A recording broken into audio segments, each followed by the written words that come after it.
러시아의 소설가인 빅토르 시클롭스키라는 사람이 있습니다. 이 사람이 썼다고 알려진 낯설게 하기라고 하는 개념이 있습니다. 낯설게 하기. 우리 뇌는 새롭게 들어오는 이 시각 정보든지 여러 가지 감각 정보들, 이것들을 탁월하게 통합하는 능력이 있습니다. 우리가 살아가면서 이런저런 많은 정보를 습득을 하는데 그것들이 자연스럽게 내 안에 들어와서 빠르게 해석되고 내가 납득하는 상황이 돼야 우리가 혼란스럽지 않을 겁니다.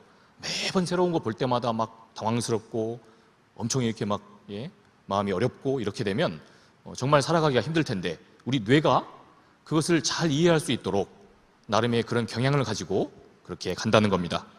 어떤 것을 이해하는 과정 자체가 그렇다는 겁니다. 그런데 그러다 보니까 한번 우리에게 익숙하게 각인이 된 것, 이런 것들은요 우리 안에 잘 의심이 되지 않습니다. 당연하다고 생각하는 겁니다. 그런데 이렇게 우리에게서 아주 당연해진 개념을 일부러 억지로 다르게 바라보는 겁니다. 이게 바로 이 시클롭스키가 말한 낯설게 하기라는 개념입니다.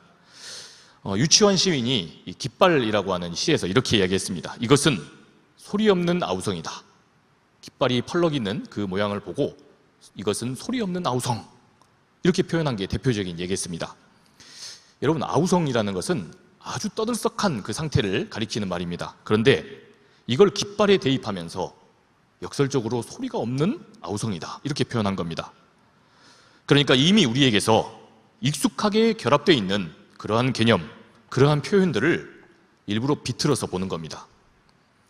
그래서 대상을 완전히 다른 시각, 다른 눈으로 보아서 새로운 관점으로 그걸 재해석하는 겁니다. 이 낯설게 하기는 문학과 이 예술에서 아주 중요하게 쓰인다고 합니다. 여러분, 그런데 우리의 신앙과 또 삶을 좌우하는 그 생각에 있어서도 이 낯설게 하기라는 것이 참 중요합니다. 특별히 우리가 이 성경을 읽어보게 되면 이 성경에도 주님이 이렇게 우리에게 다가오시는 경우가 많습니다. 인생을 살아가다 보면 우리 안에 이미 익숙하게 자리 잡힌 그런 생각과 의식들이 때로 우리를 괴롭힙니다. 우리 자신을 옥죄이고 우리 자신을 함부로 폄하하며 그렇게 우리를 불안하게 만드는 때가 있다는 겁니다. 그런데 이런 경우에 이게 아주 우리 속에 고질적으로 고착화될 때 주님께서는 때로 이 낯설게 하기, 낯설게 그것을 보게 하시면서 충격요법을 쓰신다는 겁니다. 오늘 우리는 이 낯설게 하기로 우리에게 찾아오시는 그 주님에 대한 이야기를 나누고자 합니다. 삶의 아주 깊은 죄의식과 또한 삶에 대한 그 권태감, 이 속에서 늘 가식과 허세로 살아가던 한 여인의 인생, 그 여인에게 주님이 어떻게 찾아오시며 그 여인을 만나주시며 새로운 전환점을 허락하시는가, 이것을 보고자 합니다. 우리 다 같이 오늘 말씀 1절에서부터 6절까지의 말씀을 보겠습니다. 예수께서 제자를 삼고 세례를 베푸시는 것이 요한보다 많다 하는 말을 바리새인들이 들은 줄 주께서 아신지라. 예수께서 친히 세례를 베푸신 것이 아니요 제자들이 베푼 것이라. 유대를 떠나사 다시 갈릴리로 가실새 사마리아를 통과하여야 하겠는지라. 사마리아에 있는 수가라는 동네에 이르시니 야곱이 그 아들 요셉에게 준 땅이 가깝고 거기 또 야곱의 우물이 있더라. 예수께서 길 가시다가 피곤하여 우물 곁에 그대로 앉으시니 때가 6시쯤 되었더라. 아멘. 여러분, 주님과 이 제자들이 유대를 방문했을 때 일이었습니다. 당시는 종교와 또 사회가 서로 분리되어 있지 않았습니다. 그런데 그런 사회에서 이 종교적, 이 율법을 맡았던 이 바리새인들이 당시에 실세였던 사람들이었습니다. 그런데 이들이 지금 예수님을 따르는 그 무리들이 많아졌다라는 소식을 들은 겁니다. 여러분, 어느 사회나 그 사회에 기득권을 쥔 사람들은 그 기득권에 위협이 되는 것을 참지 못합니다. 그게 흔들리는 걸 경계하는 겁니다. 바리새인들도 그런 차원에서 이 예수님의 그 제자 공동체를 괴롭히고자 뭔가 해코지하고자 했다는 겁니다. 이들의 그 속내를 간파하신 예수님은 유대를 떠나서 다시 갈릴리로 돌아가시고자 하십니다. 그런데 4절을 보니까 그 가는 길에 사마리아가 있었다라고 했습니다. 여러분, 당시 이 지도를 보면요, 유대에서 이 갈릴리로 가려면 실제로 저 가운데 사마리아를 통과해서 가야 됩니다. 거기가 가장 지름길인 겁니다. 그런데 유대 사람들은 이렇게 사마리아를 통과해야 할 일이 생기면 일부러 저 요단강 동쪽을 향해서 돌아서 갔습니다. 사마리아 사람들을 아주 무시하고 혐오하던 까닭에 그렇게 했습니다. 여러분, 이스라엘 사람들은 나라를 건국한 이래 이 자기들의 그 신앙의 조상인 야곱, 그 야곱이 하나님께 새롭게 받은 이름 이스라엘, 이것을 자기들의 나라 이름으로 정했습니다. 이 야곱이 새롭게 받은 이름 이스라엘은 하나님이 다스리신다, 혹은 하나님과 겨루어 이겼다라는 뜻입니다.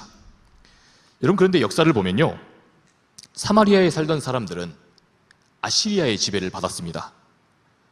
당시 아시리아 제국은 자기 식민지 백성들의 정체성을 흐리게 하고자 통혼 정책을 폈습니다. 이 민족과 저 민족, 저 식민지와 저 식민지 사람들이 서로 흩어서 결혼하도록 했던 겁니다. 이는 식민지 백성들이 신앙의 정체성을 잃게 만들어서 이 아수리 제국에 반항할 의지를 처음부터 꺾고자 했던 겁니다. 그렇게 사마리아 사람들은 강제로 여기저기 막 흩어져서 다른 민족들과 함께 결혼하고 살았습니다. 여러분, 이 과정에서 사마리아 사람들은 이 신앙의 순수성을 잃어버리고 말았습니다. 여러분, 당연히 결혼을 막 이 민족 저 민족 하니까 뭐 그냥 마음만 좋겠습니까? 자기들 종교도 함께 나누고 또 그런 종교적인 생각들을 나누다 보니까 그렇게 종교가 혼탁하게 됐던 겁니다. 그래서 유대 사람들은 이 사람들은 더 이상 이스라엘이 아니다, 야곱의 후예가 아니다, 그렇게 사마리아 사람들을 무시하고 혐오했던 겁니다. 그런데 오늘 이 4절 말씀은 주님이 이 사마리아를 통과하여야 했다라고 했습니다. 그러니까 우리는 이렇게 이해할 수 있습니다. 아, 주님이 지금 이 사마리아, 그러니까 바리새인들을 급하게 피하시느라고 이 지름길로 이 사마리아를 향해서 지나가실 수밖에 없었겠구나 싶을 수 있습니다. 그런데 이 본문, 이 헬라어를 자세히 보면요, 여기에 에데이라고 하는 단어가 붙어 있습니다. 이게 이제 우리 성경에 번역이 안 돼 있는데, 이 에데이는 반드시 뭐뭐 해야 했다는 뜻입니다. 이 머스트의 의미가 있는 겁니다. 그러니까 주님이 일부러 지름길로 가시려다 우연히 사마리아로 가서 그 여인을 만난 게 아니라 의도적으로 주님께서 이 사마리아를 의도적으로 가셨다는 겁니다. 그리고 이 여인을 만나고자 하셨다는 겁니다. 이런 면에서 보자면 처음부터 이 주님의 행보는 낯설게 하기가 됩니다. 왜냐하면 당시 사람들은 이 사마리아를 절대로 가지도 또 그곳 사람들을 만나지도 않으려고 했기 때문입니다. 여길 간다는 자체가 유대인들 안에서는 아주 상식적으로 파격적인 행보였다는 겁니다. 내 신앙에 큰 악영향을 미칠 수 있는 사람, 그런 사람에게 가서 그 사람들이 우글거리는 곳에 간다니. 아무튼 주님께서는 그렇게 이곳 사마리아 수가라고 하는 동네에 가서 거기 야곱의 우물가 곁에 앉아서 쉬고 계셨습니다. 우리 계속해서 7절에서 9절도 보겠습니다. 사마리아 여자 한 사람이 물을 기르러 왔음에 예수께서 물을 좀 달라 하시니 이는 제자들이 먹을 것을 사러 그 동네에 들어갔음이러라. 사마리아 여자가 이르되 당신은 유대인으로서 어찌하여 사마리아 여자인 나에게 물을 달라 하시나이까 하니 이는 유대인이 사마리아인과 상종하지 아니함이러라. 주님이 지금 이 우물가에 앉아 계시는데 이 한 사마리아 여인 한 사람이 여길 다가온 겁니다. 물을 때마침 기르러 왔다는 거죠. 주님은 근데 기다렸다는 듯이 지금 내가 목이 마르니까 물을 좀 한 잔 달라 부탁을 하십니다. 여러분, 이 장면 역시 이 여인의 입장에서 보면 굉장히 파격적인 행보입니다. 당시 유대인 남자들은요, 대낮에 여인들과 함께 대화하지 않았습니다. 유대인 남자들이 대낮에 여인들과 대화하면 그것 자체가 불경한 일이었습니다. 더구나 그 대상이 만약에 사마리아 사람이면 그건 더 끔찍한 일입니다. 더욱 가까이에서는 안 된다는 겁니다. 여러분, 이렇게 보자면 예수님의 이 여인과의 만남, 예수님은 그러니까 이 여인과의 만남 자체를 처음부터 진심으로 찐으로 하셨다는 뜻이 됩니다. 단순히 낯설게 하기를 넘어서 당시의 상식과 관습을 어찌 보면 무모하게 깨고 다가가셨다는 겁니다. 그래서 여인은 어찌하여 사마리아인인 자신에게 유대인 남자가 그것도 이 사마리아 여인인 자기에게 말을 걸어오는가, 이렇게 반문을 했던 겁니다. 여러분, 이 대목을 놓고 어떤 신학자는 이것을 이렇게 표현했습니다. 너무도 이 모습이 파격적이니까 이렇게 표현한 겁니다. 구걸하는 초월자다. 예수님의 이 모습이 구걸하고 있는 초월자다. 구걸하고 있는 신이다. 이렇게 표현했다는 겁니다. 여러분, 이 표현 자체가 굉장히 낯설게 하기라는 의미가 또 되는 겁니다. 말 그대로 우리에게도 이 모습은 너무도 이상하고 낯선 모습입니다. 아니, 그리스도인 예수님께서 대체 우리에게 무슨 필요가 있다고 간절하게 그것을 부탁하고 계신단 말인가? 무슨 결핍이 있어서 모든 것의 주인이신 주님께서 이 여인에게 가서 지금 구걸하듯이 그렇게 하고 있단 말인가? 그런데 그 내막이 10절 이하에서 이제 드러나게 됩니다. 우리 10절을 함께 읽어보겠습니다. 예수께서 대답하여 이르시되 네가 만일 하나님의 선물과 또 내게 물 좀 달라 하는 이가 누구인 줄 알았더라면 네가 그에게 구하였을 것이요 그가 생수를 내게 주었으리라. 아멘. 아니, 어찌하여 내게 말을 걸고 지금 물을 달라 하는가? 여인이 이렇게 묻고 있는데 주님이 여기에 이렇게 말씀하십니다. 네가 만일 세상을 살면서 하나님의 선물이 뭔지를 알고 있고 그리고 내가 누구인지를 알았더라면 내가 네게 물을 구하는 게 아니라 네가 나에게 물을 구했을 거다. 그리고 그렇게 네가 나에게 물을 구하면 나는 생수를 너에게 줬을 거다. 이렇게 말씀하신 겁니다. 여러분, 이게 무슨 이치에도 안 맞고 무슨 뚱딴지 같은 수수께끼 같은 말씀이란 말입니까? 여러분, 앞서 살핀 대로 주님이 지금 물을 마시고자 여기 오신 게 아니라고 요한은 그렇게 표현했습니다. 그래서 에데이라는 동사를 썼던 겁니다. 그런데 이 여인을 만나야 하는 것이 하나님의 뜻이기 때문에 일부러 사마리아에 주님이 가셨고 그리고 이 여인에게 지금 생수가 필요하다. 주님이 이렇게 말씀을 하셨다는 겁니다. 여러분, 그러면 지금 주님이 무슨 의도로 이 여인에게 찾아갔고 주님의 이 수수께끼 같은 말씀은 무슨 뜻이란 말입니까? 우선 그 단서를 찾기 위해서 주님이 이 여인을 만난 그 시각을 우리가 유심히 볼 필요가 있습니다. 말씀해 보면 그때의 시각이 6시쯤이었다고 봅니다. 당시 고대 시간으로 12시, 이 6시는요 정오입니다. 낮 12시를 말하는 겁니다. 팔레스타인 사람들은 이 뙤약볕이 내리쬐는 이 낮에는 잘 활동하지 않습니다. 낮에 막 기온이 한도 끝도 없이 올라가니까 그 낮에는 활동을 기피하는 겁니다. 여러분, 그런데 이상하게도 이 여인은 아무도 움직이지 않는 그런 시간에 물을 기르러 나온 겁니다.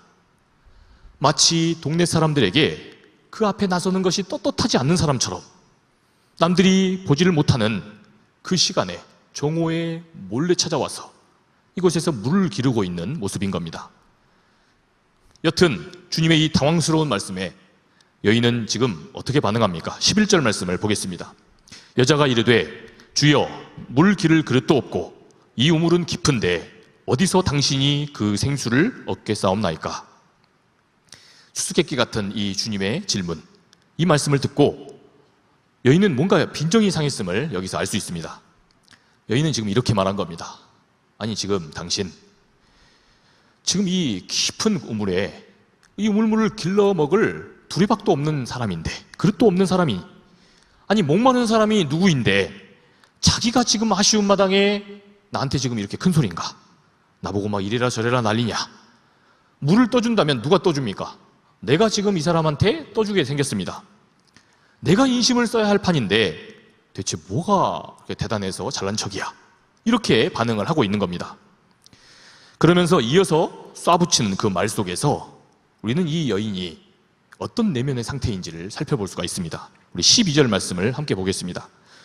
우리 조상 야곱이 이 우물을 우리에게 주셨고 또 여기서 자기와 자기 아들들과 짐승이 다 마셨는데 당신이 야곱보다 더 크니까? 여러분, 여기서 여인은 우리 조상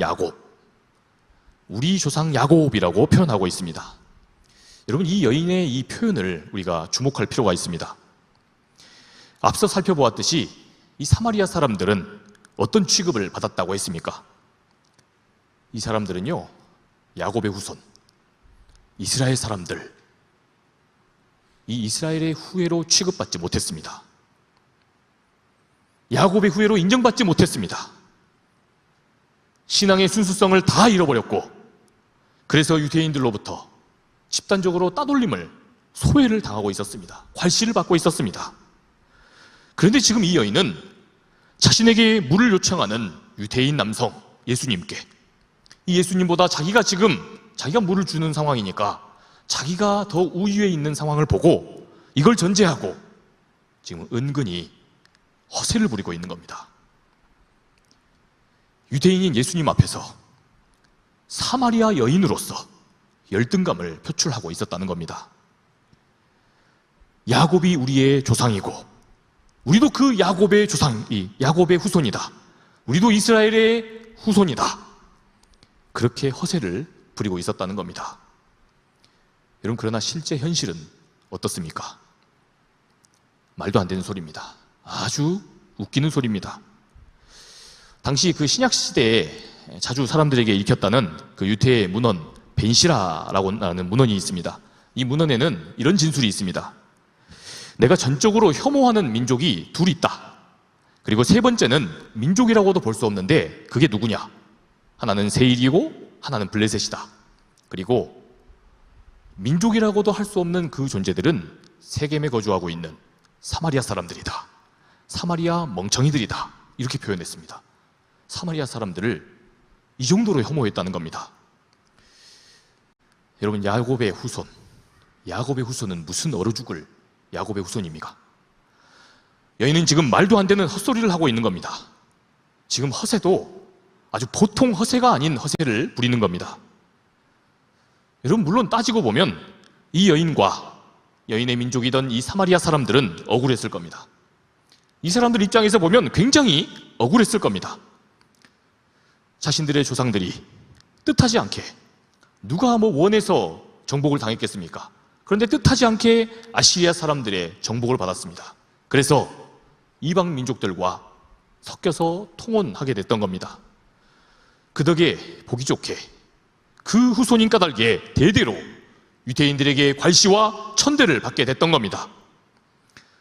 지금 사실상 자기들이 잘못한 것도 아닌데도 이들은 그들의 후손이라는 까닭에 이처럼 존재 자체만으로 혐오와 푸대접을 받고 있었던 겁니다. 아니, 여러분 생각해 보십시오. 내가 저지른 잘못도 아닌데, 내 탓도 아닌데 우리 조상들 때문에, 그들의 후손이라는 이유 때문에 존재 자체로 괄시를 받는다면 여러분, 우리도 얼마나 억울하겠습니까? 그러니 지금 이 여인의 허세의 그 이면에는요, 지금 이런 마음이 있는 겁니다. 그 시대가 정상이라고 말하는 것, 정상으로 받아들이지 못하는 그 사람으로서 울분이 녹아있는지 모르는 겁니다. 그래서 지금 이 여인은 이 우물가를 오늘도 서성이고 있는 겁니다. 야곱의 후손으로 당당히 인정받지 못하는 그 열등감과 수치심, 이것이 아주 깊게 자리 잡아서 야곱이 물려줬다고 하는 그 우물가에서 오늘도 목을 축이며 그렇게 마음의 위안을 삼고 있었던 겁니다. 주님이 지금 제대로 간파하시는 것처럼 여인의 내면에는 지금 깊은 공허감이 있는 겁니다. 내세울 만한 자랑거리 하나도 없고 당당하지가 못한데도 안 그런 척하는 그런 허세를 보이고 있는 겁니다. 그 시대가 요구하는 기준에 미치지 못한다는 그 열등감에 사로잡혀서 아무도 없을 때 몰래 나와서 그 야곱의 우물가에서 뭐하고 있는 겁니까? 인싸 흉내 내고 있는 겁니다. 나도 인싸다. 아무도 안 보는데, 아무도 그렇게 생각해 주지도 않고 그렇게 알아주지 않는데 혼자 인싸 흉내 내고 있는 겁니다. 여러분, 그런데 우리에게도 이런 모습이 있습니다. 우리도 이 시대가 요구하는 그런 사회적인 기준, 경제적인 기준, 사람들이 선호하고 또 선망하는 그 대상에 못 미친다고 생각되는 그런 생각이 진하게 드는 그런 때가 있습니다. 이럴 때면 한없이 위축이 되고 다른 사람들, 나보다 더 대단한 것처럼 여겨지는 사람들 앞에 주눅이 들고 그렇게 우울한 마음에 갇혀서 때로 삽니다. 그럴 때면 우리도 때로 나도 야곱의 후손이다, 오늘도 내가 선망하는 그런 내 나름의 야곱의 우물을 기준 삼아서 그곳을 서성이며 오늘도 비어버린 마음, 아주 뻥 뚫려버린 그런 공허한 마음으로 우리도 때로 그 곁을 서성입니다. 그래서 그 야곱이 물려줬다는 우물 한 잔을 마시면서 오늘도 스스로 아무도 인정해주지 않는데 스스로 나는 대단한 사람이다, 그렇게 계속해서 그렇게 갈증을 느끼며 물을 마시는 겁니다. 여러분, 그런데 그 물을 마시면 마실수록 우리의 갈증은 더 진해질 겁니다. 실상은 내 모습이 그게 아닌데 계속해서 가면을 쓰고 사람들 앞에서 나 대단한 척, 지금 괜찮은 척, 또 센 척, 이런 물은 마시면 마실수록 더 깊은 갈증과 목마름만 우리에게 남기고 만다는 겁니다. 여러분, 왜 그렇습니까? 왜 그런 겁니까? 왜냐하면 그건 바로 진짜 내 모습이 아니기 때문입니다. 처음부터 그게 내 모습이었다면 못하러 내가 그 야곱의 우물가 주변을 서성이면서 계속해서 그 물을 퍼다가 마시고 있었겠습니까? 사람들이 좋아요를 눌러주기까지 계속해서 기다리며 뭐하러 그렇게 그 야곱의 우물가를 서성이고 있었겠습니까? 내가 찐으로 야곱의 후손이 맞다면 말입니다. 여러분, 그런데도 이 여인은 예수님께 어떻게 반응합니까? 속으로는 지금 깊은 수치심과 열등감 속에 있으면서도 자신에게 다가오는 사람에게 그것이 들키면 오늘도 괜찮은 척, 안 아픈 척, 또 센 척 하는 겁니다. 그러면서 누가 진짜 자기 모습을 혹시 엿보기라도 한다면 그러면 얼른 마음의 문을 닫는 겁니다. 쏴붙이는 겁니다. 네가 뭔데 우리 동네에 찾아와서 난리냐? 네가 뭐 야곱보다 뭐 대단한 사람이냐? 이 여인의 비아냥거림은 지금 그런 의미였던 겁니다. 여러분, 그런데도 주님은 어떻게 하십니까? 주님은 물러서지 않으십니다. 우리 이렇게 말씀하십니다. 예수께서 대답하여 이르시되 이 물을 마시는 자마다 다시 목마르려니와 내가 주는 물을 마시는 자는 영원히 목마르지 아니하리니 내가 주는 물은 그 속에서 영생하도록 솟아나는 샘물이 되리라. 아멘. 주님은 이렇게 허영과 허세와 위선으로 나오고 있는, 가식으로 나오고 있는 이 여인에게 다시금 진짜 자기 모습을 직면하라고 하십니다. 그 모습으로 살라고 하십니다. 야, 너 그 허세와 가식, 위선으로 나오지 말고 진짜 네 모습으로 나와라. 진짜 네 모습을 직면해라. 너 지금 계속해서 목마르지 않느냐? 그 물 마시면 마실수록 네 목을 계속해서 타게 만들지 않느냐? 다시금 진짜 자기로 살 것을 주님이 지금 요구하고 계신 겁니다. 그러자 여인이 어떻게 대답합니까? 이렇게 말합니다.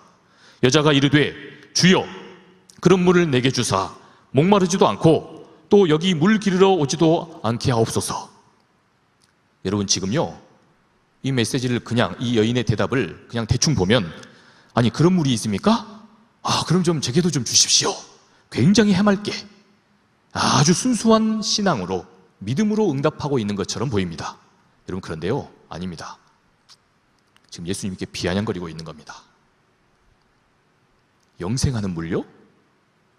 세상에 그딴 게 어디 있습니까? 그딴 게 있었으면 여지껏 제가 이렇게나 제 마음이 뻥 뚫린 것 같이 공허한데 이렇게 날마다 타는 목마름으로 이 야곱의 우물가를 서성이면서 날마다 위세와 또 위선과 허세로 살고 있는데 이렇게 내가 살고 있었겠습니까? 그런 물이 있다면 어디 내게도 좀 한 바가지 가져와 보십시오. 제게도 좀 한 바가지 줘 보십시오. 지금 체념과 자조 섞인 그런 어쩌면 분노로 주님께 쏘아붙이는 겁니다. 여러분, 사람이 인생을 살아가면서요 이걸 뿌리칠 수 있다는 게 이렇게나 어렵습니다. 마음속으로는 오늘도 하루에 수십 번, 수백 번 내 안에 못된 생각, 또 악한 생각들을 때로 품습니다. 그러나 평소에 사람들 앞에서는 어떻게 합니까? 그러지 않은 척, 괜찮은 사람인 척, 아주 나이스한 사람인 척합니다. 또한 살면 살수록 이 세상을 대비해 봤을 때 나는 아무것도 아닌 것처럼 보입니다. 나는 존재가 정말 세상에서 아무것도 아니라는 느낌을 우리는 날마다 받습니다. 유튜브를 열 때마다, 인스타를 볼 때마다, 페이스북, 트위터를 할 때마다 날마다 듭니다. 이런 것들이 내 속에 가득한데 늘 안 그런 척하고 괜찮은 척, 센 척합니다. 부유한 척합니다. 그렇게 날마다 우리 자신을 포장하면서 그렇게 괜찮은 척, 아주 대단한 사람인 척 허영과 위선으로 하루를 살아오느라고, 지난 한 주도 그렇게 사느라고 우리가 얼마나 피곤하고 지쳐 있습니까? 여러분, 그런데도 이걸 절대로 포기하지 못하고 마치 이걸 포기해버리면 이제 내 밑바닥이 다 드러나서 나는 사람들 앞에 조롱거리가 될 거야, 나는 아무것도 아니다, 그러한 엄청난 불안이 우리를 휩싸이고 있기 때문에, 우리를 휘감고 있기 때문에 이걸 뿌리치질 못하는 겁니다. 여러분, 그런데 이러한 여인의 마음을 알아보시고 주님은 다시금 뭐라고 명령하십니까? 우리 다 함께 16절 말씀을 함께 읽어보겠습니다. 이르시되 가서 네 남편을 불러오라. 아니, 갑자기 이게 무슨 소리입니까? 네 남편을 불러와라니. 여러분, 주님은요 드디어 이 여인의 진짜 문제를 건드리십니다. 야, 너 가서 네 남편을 좀 데려와라. 너 남편을 좀 데려와 봐라. 너 지금 이게 진짜 네 문제 아니냐. 그러자 여인은 아주 소스라치게 놀라면서 얼른 자신의 그 현실을 감춥니다. 그래서 이렇게 반응합니다. 여자가 대답하여 이르되 나는 남편이 없나이다. 여러분, 여인은 주님이 진짜 자기 내면의 문제를 건드리시자 깜짝 놀랍니다. 그래서 그 대답을 회피합니다. 아니, 무슨 말씀이십니까? 저는 남편이 없습니다. 그러나 주님은 물러서지 않으십니다. 더 집요하게 여인에게 이렇게 말씀하십니다. 네가 남편이 없다 하는 말이 옳도다. 너에게 남편 5이 있었고 지금 있는 자도 네 남편이 아니니 네 말이 참되도다. 여러분, 바로 이것이었습니다. 이것이 지금 그녀가 날마다 마셔도 끝없는 갈증을 느끼는데도 이 야곱의 우물가에 오늘도 나와서 아무도 없는 시간에 목을 축이면서 그래도 나는 괜찮은 사람이다, 그래도 나 괜찮은 사람이지 않느냐 혼자서 스스로를 위안하면서 있었던 진짜 이유였습니다. 당시 이스라엘 사람들은요, 유대인 사마리아인 할 것 없이 이 유대 사람들은 단 3번만 결혼이 허락됐습니다. 3번까지 결혼을 하는 것은 그래도 그러려니 하는데 그 이상은 비정상이었습니다. 이상해도 아주 보통 이상한 게 아니라 완전 막 가는 인생이었던 겁니다. 그런데 무슨 이유에서인지 이 여인은 5번이나 남편이 바뀌었답니다. 여러 가지를 상상해 볼 수 있습니다. 아마 사별을 당했을 수 있습니다. 만나는 족족 자기 남편이 다 죽은 겁니다. 아니면 계속해서 버림을 받았는지 모릅니다. 어떠한 이유에서였는지, 이 여인 자체에 하자가 있었다는지 계속해서 버림을 받았는지 모릅니다. 여러분, 우리 생각에는 아니 그러면 어찌 3번을 넘어서 3번까지만 좀 하지 5번이나 시집을 갔냐, 이럴 수 있습니다. 여러분, 근데요 이건 우리 생각입니다. 더 이상 시집을 안 가고 혼자 살면 되지 않냐? 그렇지만 당시에는 그럴 수 없습니다. 여러분, 당시는 이혼도 또 혼인을 하는 것도요 남성 주도로 이루어졌습니다. 여러분, 성경을 봐도 이 이혼 증서를 써주는 것도요 남자가 써줍니다. 여자가 자기가 써서 내가 이혼하겠습니다, 그럴 수 없었습니다. 더욱이 당시 여성들은 경제적인 주도권을 자신이 쥘 수 없었습니다. 그러니까 헤어지고 나면 과부로서 어디 취업 포털에 여기저기 막 알아봐서 쉽게 취업을 할 수 있는 구조가 아닌 겁니다. 그러니 남편의 보호를 받지 못하면, 또다시 그렇게라도 받지 못하면 철저하게 비참한 삶을 살아야 하는 겁니다. 그랬으니 그녀는 눈물을 머금고 3번을 넘어서 5번이나 그 이상을 혼인할 수밖에 없었다는 겁니다. 여러분, 그러면 여기서 한번 상상해 보십시오. 그녀가 이러한 여성차별적인 사회를 살면서 당시 사람들이 정상이라고 정해두었던 그 3번의 결혼을 넘어서게 됐을 때, 3번을 넘어 4번째 결혼하게 되었을 때 어떤 마음이었겠습니까? 본인도, 본인 그 자신도, 또 주변 사람들도 얼마나 그녀를 향해서 괄시와 손가락질을 했겠냔 말입니다. 그러나 그럼에도 불구하고 살아야 하니까, 어쩔 수 없이 먹고 살아야 하니까, 그래서 결혼한 겁니다. 알고 보면 그녀 자신의 잘못도 아닌데 이러한 모든 그 고통의 내막을 오롯이 혼자 끌어안고 오늘도 하는 수 없이 그 야곱의 우물가를 향해서 나아갔던 겁니다. 그런데 주님이 지금 그걸 다시 직면하라 하신 겁니다. 그러면서 그 죄의식에서 다시 나오라 하신 겁니다. 사랑하는 딸아, 너 그건 네 잘못이 아니지 않느냐? 네가 잘못해서 그런 거 아니지 않느냐? 너 그간 이 야곱의 우물가를 오늘도 서성이면서 늘 괜찮은 척, 너무나도 아파 죽겠는데 안 아픈 척, 손가락질하고 숭거리는 그 사람들 앞에서 늘 마음이 너무나도 찢어지는데 날마다 좋은 사람 연기하느라고, 좋은 사람인 척하느라고 그간 얼마나 힘이 들었느냐. 주님이 지금 이걸 건드리시면서 그녀가 죄책감에서, 그 자책감에서 자유로우라 명령하고 계시는 겁니다. 사랑하는 상당의 청년 여러분, 주님께서 저와 여러분들에게도 이렇게 찾아오십니다. 오늘 예배하는 저와 여러분에게도 주님이 이걸 지금 명령하십니다. 이미 오래전부터 세상은 우리에 대해서 다 알지도 못하면서 이러쿵저러쿵 함부로 규정해 왔습니다. 우리에 대해 함부로 말하고, 우리에 대해서 함부로 평가하고, 함부로 그렇게 평가해온 그 소리들에 하도 수없이 들어서 이제는 우리도 그 소리에 짓눌렸습니다. 언제부턴가 우리도 그러한 세상의 말, 그러한 세상의 평가, 그런 소리들, 이것을 우리 자신 안에 내면화하게 됐습니다. 그래서 체념함으로 이제는 진짜 내 모습을 발견하기를, 진짜 내가 어떠한 존재인지, 진짜 내가 어떤 사람인지 그것 발견하기를 이제는 어쩌면 포기해버린 우리입니다. 그런데 하나님께서는 오늘 도전하십니다. 아니, 명령하십니다. 사랑하는 딸아, 사랑하는 아들아, 너 다시 숨겨두고 있는 그 문제 다시 직면해라. 다시 새롭게 그 문제와 씨름해라.